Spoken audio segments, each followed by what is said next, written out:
Hello everyone. आज हम देखते हैं सेकेंडरी स्कूल एग्जामिनेशन 2026 के लिए हिंदी द्वितीय भाषा हिंदी।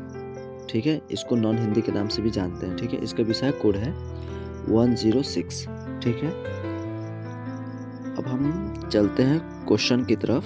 ठीक है, तो इसमें है प्रश्न संख्या 1 से 100 तक के प्रत्येक प्रश्न वस्तुनिष्ठ प्रश्न है। ठीक है, इसमें से हमें 50 का ही उत्तर देना है और OMR सीट पे इसको पूर्णतः फिल करना है। ठीक है, तो हमारा पहला क्वेश्चन है, हिंदी भाषा किस लिपि में लिखी जाती है। ठीक है, तो हिंदी भाषा हमारा देवनागरी में लिखी जाती है, ऑप्शन नंबर बी।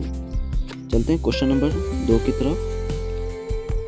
स्वरों की मात्राओं तथा अनुस्वार एवं विसर्ग सहित एक व्यंजन वर्ण में 12 रूप होते हैं। इन्हें परंपरा के अनुसार क्या कहते हैं? तो इन्हें बोलते हैं हम 12 खड़ी। ठीक है, व्यंजन वर्ण मात्राओं में अनुस्वार और विसर्ग सहित 12 रूपों को 12 खड़ी करते हैं, ऑप्शन नंबर डी। ठीक है, क्वेश्चन नंबर 3 में क्या है, तलाबे स प्लस र से कौन वर्ण बनता है? तो इससे बनता है हमारा स्र, option number C. Question number 4 में दिया है, यदि तत्सम शब्दों में तलाबे स हो तो उसके तद्भव शब्दों में तलाबे स के स्थान पर क्या होता है? ठीक है, तो इसमें हम क्या कह सकते हैं, इसमें हमारा स होगा, सिंपल स, धन स, ऑप्शन नंबर ए। ठीक, चलते हैं क्वेश्चन नंबर 5 की तरफ। प वर्ग का उच्चारण स्थान क्या है? ठीक है, तो प वर्ग का उच्चारण स्थान ओष्ठ है, ऑप्शन नंबर डी, ओष्ठ। ठीक, अब क्वेश्चन नंबर 6 में क्या है, निम्न में कौन पंचमाक्षर का एक वर्ण है? ठीक है, तो इसमें हमारा म हो जाएगा, ऑप्शन बी, म। क्वेश्चन 7 में क्या दिया है, अनुस्वार और विसर्ग न तो स्वर है न व्यंजन, इसलिए इन दोनों ध्वनियों को क्या कहते हैं? ठीक है, तो इन्हें बोलते हैं हम अयोग वा। ठीक है, ऑप्शन नंबर डी।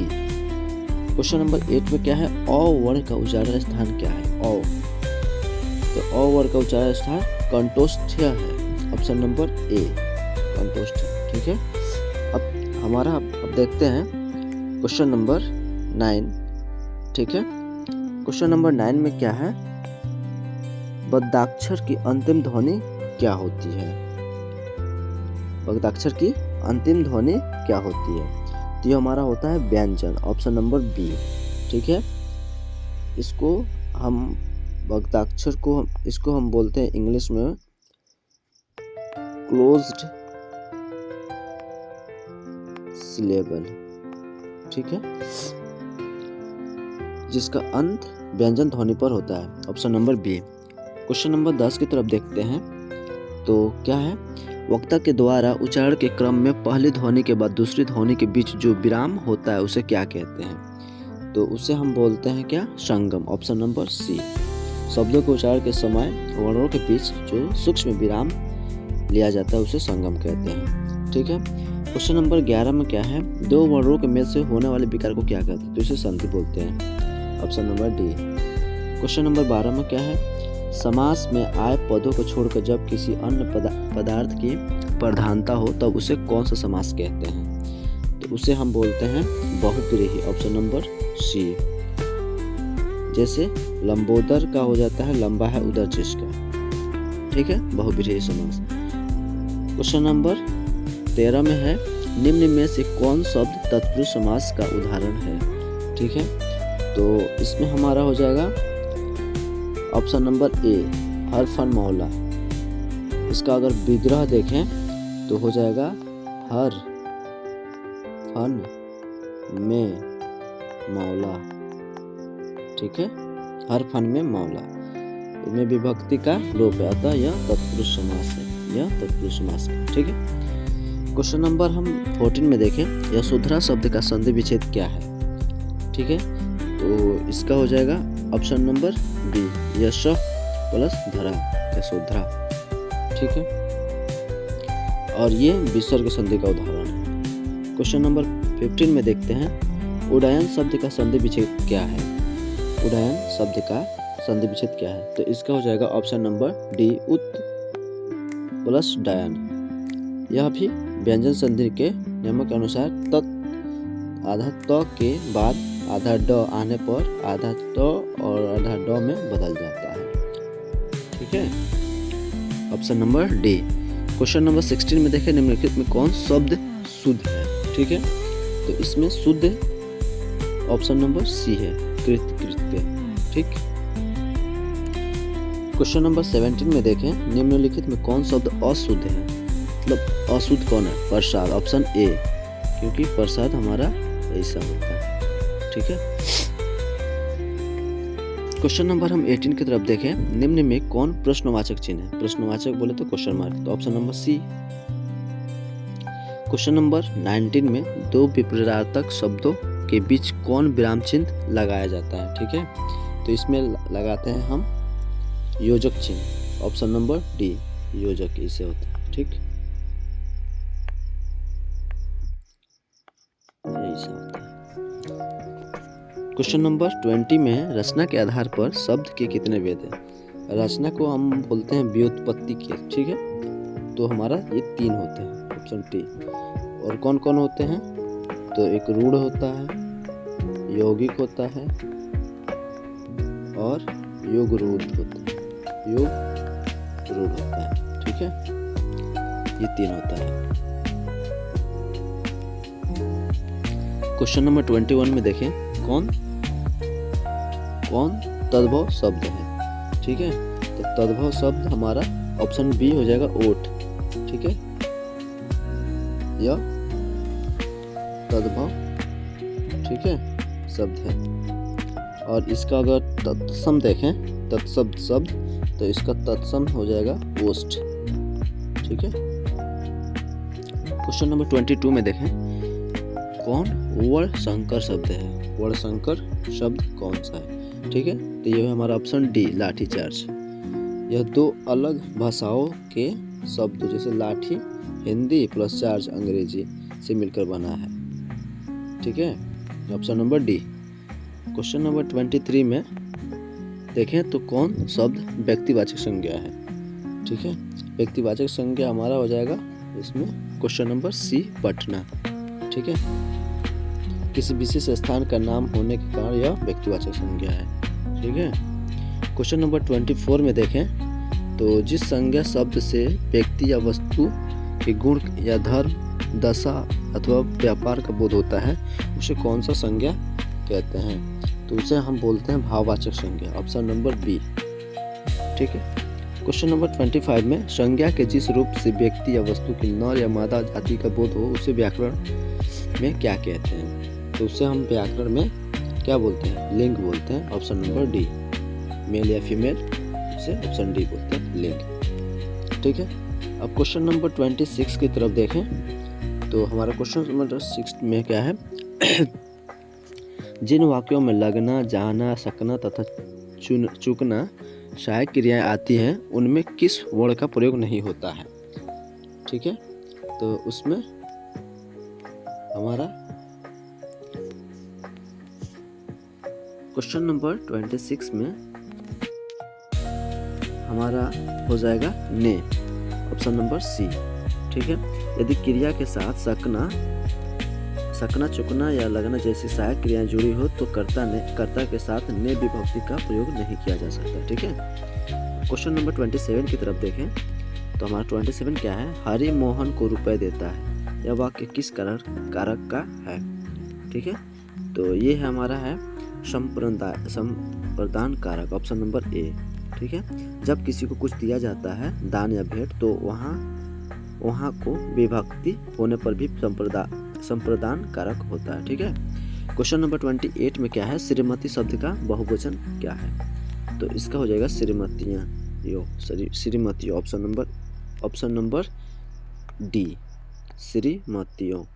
ठीक है, ऐसे में होगा। ठीक है, ई करांत शब्दों का बहुवचन बनाते समय अंतिम ई को छोटी ई में बदलकर यों का या जोड़ा जाता है। ठीक है, क्वेश्चन नंबर 29 में क्या है? कौन पुल्लिंग शब्द है? इसमें से कौन? तो ये है खिंचाव। ठीक है, आव। आव है जो प्रत्यय वाले शब्द जैसे खिंचाव, बहाव प्रायः पुल्लिंग होते हैं। ठीक है।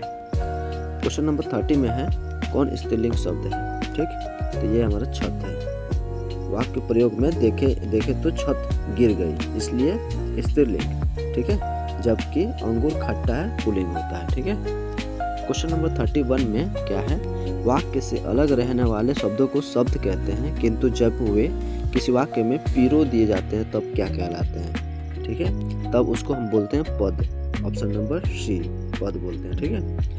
क्वेश्चन नंबर 22 में क्या है, पुरुषवाचक सर्वनाम के उत्तम पुरुष में कौन आता है। उत्तम पुरुष में कौन आता है, तो इसमें से हमारा आएगा लेखक या वक्ता। Option number B. उत्तम पुरुष जैसे मैं और हम बोलने वाले वक्ता या लिखने वाले लेखक के लिए प्रयुक्त होता है। ठीक है।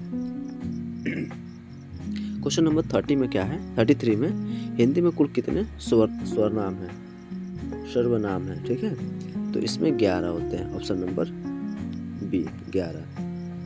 ये हैं, मैं, तू, आप, यह, वह, जो, सो, कोई, कुछ, कौन, क्या, ये सब होते हैं। ठीक है। क्वेश्चन नंबर 34 में है जो विशेषण विशेष और क्रिया के बीच आए उसे क्या कहते हैं। ठीक है, तो उसे बोलते हैं विधेय विशेषण। विधेय विशेषण। ऑप्शन नंबर डी, विधेय विशेषण। क्वेश्चन नंबर 35 में मोहन पढ़ने में बहुत तेज है, इस वाक्य में पर विशेषण क्या है। ठीक है, तो ये बहुत, ये वाला बहुत है। ठीक है, जो शब्द विशेषण यानी कि तेज की विशेषता बताए उसे पर विशेषण बहुत कहते हैं, जो कि ये बता रहा है हमारा बहुत। क्वेश्चन नंबर 36 में क्या है, व्युत्पत्ति अथवा शब्द निर्माण की दृष्टि से धातु कितने प्रकार की होती है। तो हमारे ये होते हैं 2 प्रकार के। ऑप्शन नंबर ए, 2 प्रकार के।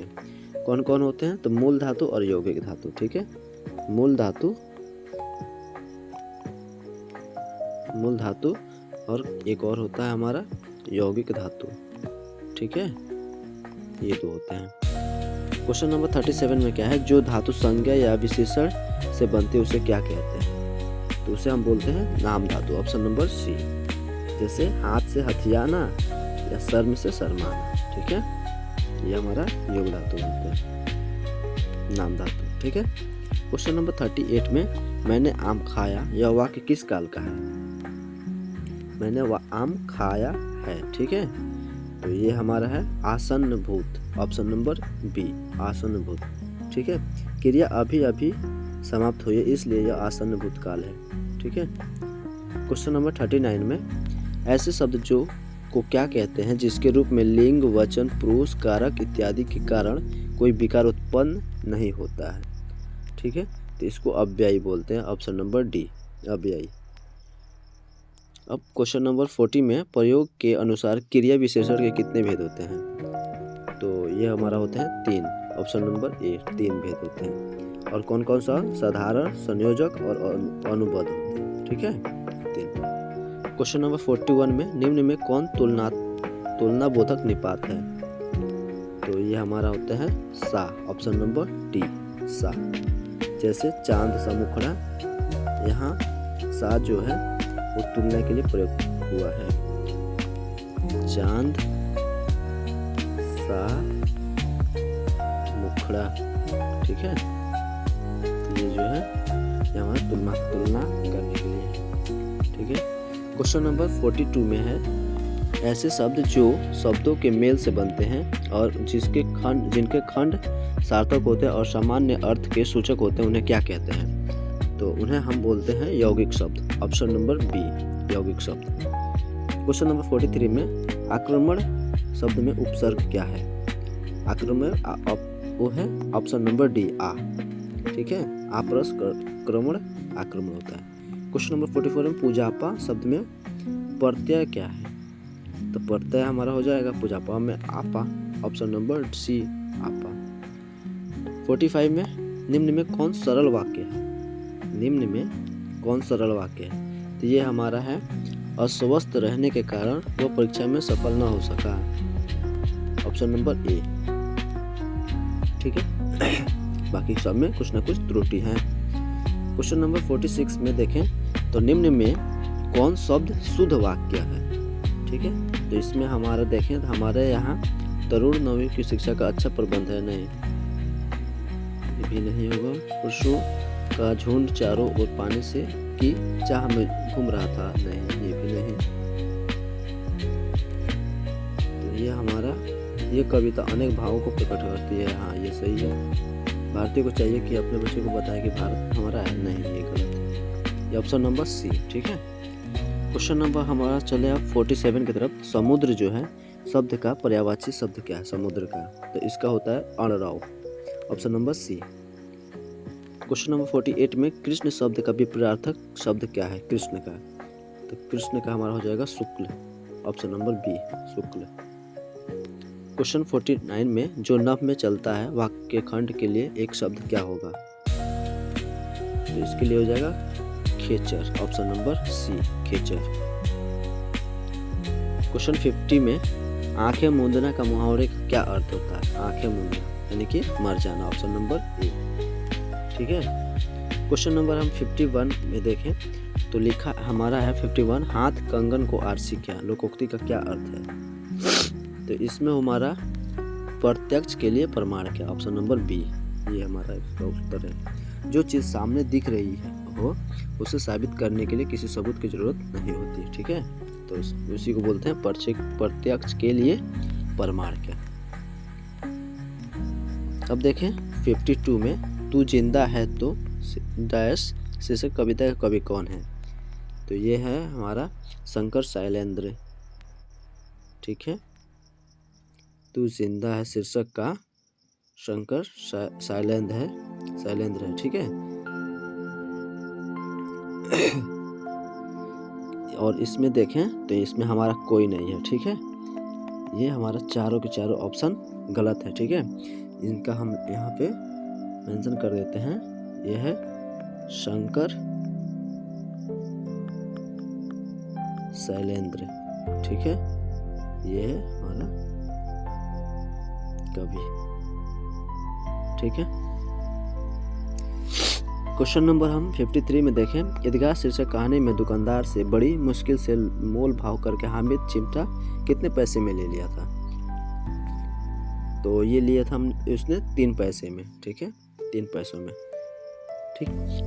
और 54 में है, ईदगाह शीर्षक कहानी में नमाज खत्म होने के बाद लोग क्या करते हैं? तो लोग आपस में गले मिलते हैं, ऑप्शन नंबर सी, ठीक है। क्वेश्चन नंबर 55 में कवि के अनुसार वह कौन होते हैं जो अपने काम के द्वारा दूसरों के लिए भी उदाहरण बन जाते हैं? तो उसके लिए हम बोलते हैं उसको कर्मवीर बोलते हैं, ऑप्शन नंबर डी, कर्मवीर। 56 में विभव शब्द का अर्थ होता है, क्या होता है? विभव मतलब ऐश्वर्य, ऑप्शन ए, ऐश्वर्य। 57 में बाल गोविंद भगत शीर्षक पाठ साहित्य के किस विधा में रचित है? ठीक है, तो यह है हमारा रेखा चित्र में, ऑप्शन नंबर सी, रेखा चित्र। क्वेश्चन नंबर 58 में बाल गोविंद भगत शीर्षक पाठ के रचयिता कौन है? तो इसके रचयिता है रामवृक्ष बेनीपुरी, ठीक है, option number B, Ramvriksh Benipuri. 59 में देखें तो पठित पाठ के लेखक के अनुसार छोटा नागपुर में कई दर्शनीय झरने हैं, पर उनमें कौन झरना सबसे निराला है? तो वो है हुंड्रू का झरना, ऑप्शन नंबर डी, हुंड्रू का झरना। क्वेश्चन 60 में पठित पाठ के आधार पर बताएं कि किसने कहा कि साध्य की पवित्रता एवं महत्ता तभी है जब उसका साधन भी महान हो। ठीक है, किसने कहा था? तो इसमें महात्मा गांधी ने कहा था, ऑप्शन नंबर ए। 61 में देखें, कवि बिहारी की नायिका ने किस कारण से नायक कृषि की मुरली को छिपा कर रख लिया? तो वो बात करने के आनंद के लोभ में, ठीक है, ऑप्शन नंबर सी, बातचीत करने के आनंद के लोभ में। 62 में देखें, तो किस कवि के दोहे सागर में गागर है? तो ये है बिहारी के दोहे, ऑप्शन नंबर बी। पाठ्य पुस्तक में 63 में देखें, तो पाठ्य पुस्तक में कौन शीर्षक कहानी आंचलिक कहानी है जिसमें मिथिलांचल की लोक संस्कृति का प्रभावी वर्णन है? तो ये हमारा ठेस, ऑप्शन नंबर ए, डायबिटीज। 64 में देखें, किसके हाथ की बुनी फटी शीतल पाटी को छूकर सिरचन कसम खाता है कि अब यह काम नहीं करूँगा। तो ये अपनी माँ की, ठीक है, ऑप्शन नंबर ए। 65 में देखें, नैनो शब्द का अर्थ क्या होता है? नैनो मक्खन, ऑप्शन नंबर ए मक्खन, ठीक है। 66 में, हो मेरा काम गरीबों की हिमायत करना, दर्दमंदों से ज़ईफ़ों से मोहब्बत करना। प्रस्तुत पंक्तियाँ किस शीर्षक पाठ से है?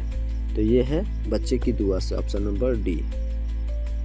67 में देखें, अशोक का शस्त्र त्याग शीर्षक पाठ साहित्य के किस विधा में रचित है? तो ये है एकांकी, ऑप्शन नंबर सी। 68 में देखें, तो अशोक का शस्त्र त्याग शीर्षक पाठ में अशोक और उसके सभी सरदार पीले वस्त्र धारण किए हुए हैं, उनके सामने कौन बैठे हुए हैं? तो उनके सामने एक बौद्ध भिक्षुक बैठे हुए थे, ठीक है, ऑप्शन नंबर बी। 69 में, ईर्ष्या तू न गई मेरे मन से शीर्षक पाठ में वकील साहब का कलेजा किनके विभव की वृद्धि से जलता रहता है? तो ये बीमा एजेंट के वैभव से, ऑप्शन नंबर डी, ठीक है। 70 में देखें, ईर्ष्या तू न गई मेरे मन से शीर्षक पाठ के अनुसार किसने कुचे से निकलते समय जोरों का एक ठहाका लगाया और कहा कि यार ये तो बाजार की मक्खियां हैं जो अकारण हमारे चारों ओर भिनभिनाया करती हैं, ठीक है। तो ये नित्से ने कहा था, ठीक है, ऑप्शन नंबर ए नित्से ने। 71 में, कबीरदास हिंदी साहित्य के किस काल के कवि थे? कबीरदास जो हैं वो हैं भक्ति काल के, ऑप्शन नंबर बी, ठीक है। 72 में, मोको कहाँ ढूंढे बंदे मैं तो तेरे पास में, ना मैं देवल ना मैं मस्जिद ना काबे कैलाश में। प्रस्तुत पंक्तियों के रचयिता कौन है? तो ये है हमारा कबीरदास, ऑप्शन नंबर ए कबीरदास। 73 में, किंवदंती के अनुसार किस यक्ष को दमित कर उस स्थान पर विहार बनाया गया जिस कारण उस स्थान का नाम विक्रमशिला पड़ा? तो ये है विक्रम यक्ष, ऑप्शन नंबर डी। 74, दीदी की डायरी शीर्षक पाठ की संजू किस कक्षा में पढ़ती है? तो यह है 8वीं कक्षा, 8, ऑप्शन डी। 75 में देखें, तो दीदी की डायरी शीर्षक पाठ के अनुसार तो चांद जिस स्कूल में पढ़ती थी वह कहाँ चलता था? तो वह हमारा रेल के 6 डिब्बों में, ऑप्शन नंबर बी।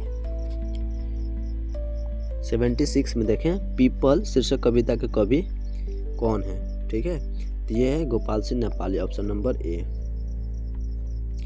77 में, पीपल शीर्षक कविता के अनुसार कौन रात भर रो रो कर भोर कर देता है? कौन? तो चकोर, ऑप्शन नंबर बी चकोर, ठीक है। 78 में क्या है, दीनबंधु निराला शीर्षक पाठ किस प्रतिष्ठित साहित्यकार पर लिखा गया है? दीनबंधु निराला, तो ये है Suryakant Tripathi Nirala, option number A Suryakant Tripathi. 79 में, दीनबंधु निराला शीर्षक पाठ के लेखक कौन है? तो ये है आचार्य शिवपूजन सिंह सहाय, ऑप्शन नंबर सी आचार्य शिवपूजन सहाय, ठीक है। क्वेश्चन नंबर 80 में देखें, खेमा शीर्षक कहानी किस सामाजिक कुप्रथा को उभारने वाली कहानी है? तो ये है बाल मजदूरी, ऑप्शन नंबर डी बाल मजदूरी। 81 में देखें, खेमा शीर्षक पाठ में मुक्ताकाशी होटल का मालिक कौन है? तो ये है कसारा, ऑप्शन नंबर सी कसारा। 82 में देखें, तो कवि अरुण कमल के अनुसार गंदे मोहल्लों के गंदे लोग क्या बनाते हैं? तो ये अगरबत्तियां बनाते हैं, ऑप्शन नंबर सी।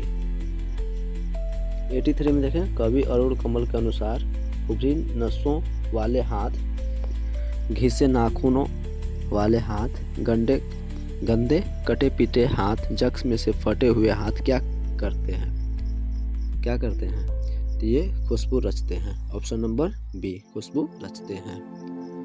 84 में देखें, पठित पाठ के आधार पर बताएं कि कौन नरेगा कार्य स्थल के ठेकेदार के सामने बच्चों के जुलूस की नेत्री के रूप में तन कर खड़ी हो गई। तो ये गुड़िया, ऑप्शन नंबर सी गुड़िया। 85 में देखें, हौसले की उड़ान शीर्षक पाठ के अनुसार कदम बड़ी होकर क्या बनना चाहती है? तो ये डॉक्टर बनना चाहती है, ऑप्शन नंबर ए। 86 में जननायक कर्पूरी ठाकुर के पिता का नाम क्या था?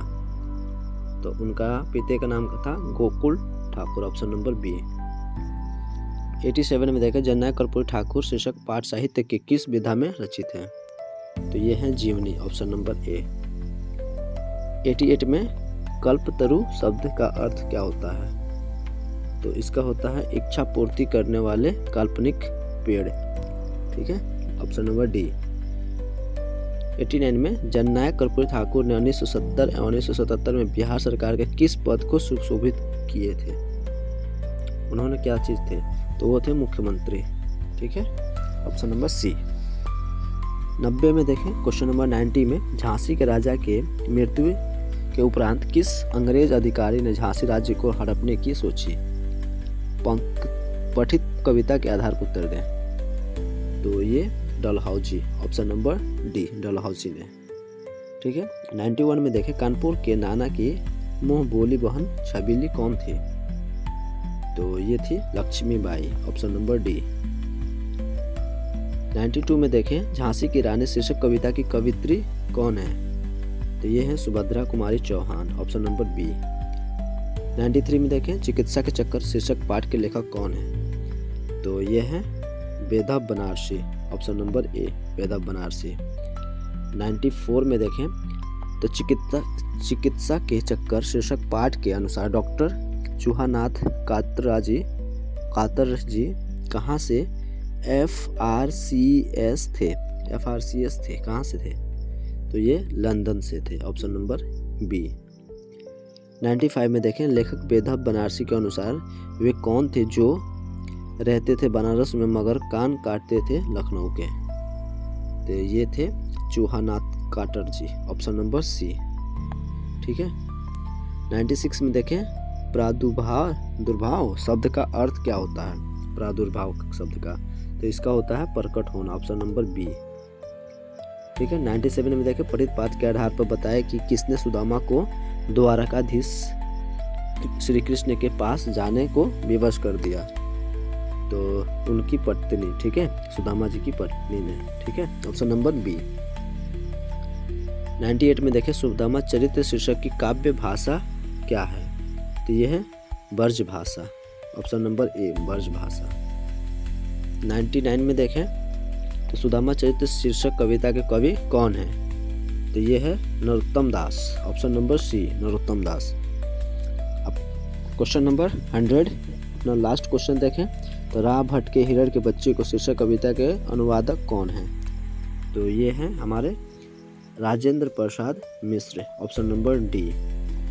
Thank you. आज हमारा नॉन हिंदी का 100 प्रश्न 100 MCQ कंप्लीट हो गए, ठीक है। प्लीज़ लाइक एंड सब्सक्राइब करिए मेरे चैनल को, ठीक है, आगे के अपडेट के लिए, ठीक है।